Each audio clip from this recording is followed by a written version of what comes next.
पुढची बातमी सोलापूरमधून आहे। गॅस दरवाढी विरोधामध्ये काँग्रेस आक्रमक झाली आहे। सोलापुरात काँग्रेसनं दरवाढी विरोधामध्ये आंदोलन केलेलं आहे। प्रतिकात्मक अंत्ययात्रा काढत सरकारचा निषेध करण्यात आलाय।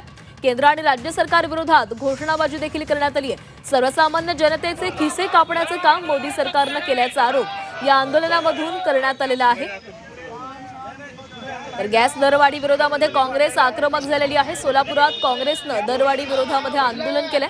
प्रतिकात्मक अंत्ययात्रा काढत सरकारचा निषेध करण्यात आला आणि यावेळेस सरकार विरोधात आणि या दरवाढी विरोधात निषेध व्यक्त करण्यात आला। घोषणाबाजी देखील करण्यात आलेली आहे। केंद्र आणि राज्य सरकार विरोधात घोषणाबाजी केली गेली आहे। सर्वसामान्य जनतेचे खिसे कापण्याचं काम मोदी सरकारनं केल्याचा आरोप या काँग्रेसकडून करण्यात आला। इराण इस्रायल युद्धाचा भडका उडाल्यानंतर भारताला याच्या झळा सोसाव्या लागलेल्या होत्या। भारतामध्ये गॅस तुटवडा निर्माण झाला, त्यामुळे परिणामी काही भावही वाढलेले आहेत आणि याचाच निषेध करण्यासाठी काँग्रेस रस्त्यावर उतरली। दरवाढी आणि तुटवड्याच्या विरोधात आता काँग्रेस सोलापुरात आक्रमक झाल्याचं आपल्याला पाहायला मिळतंय। सोलापूर काँग्रेस भवन येथून आता काँग्रेस पक्षाच्या वतीनं मोर्चाला ही सुरुवात करण्यात आली आहे।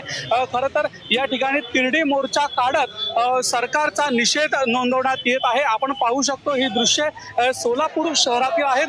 काँग्रेस पक्षाच्या वतीनं आता तीव्र आंदोलन हे करण्यात येत आहे।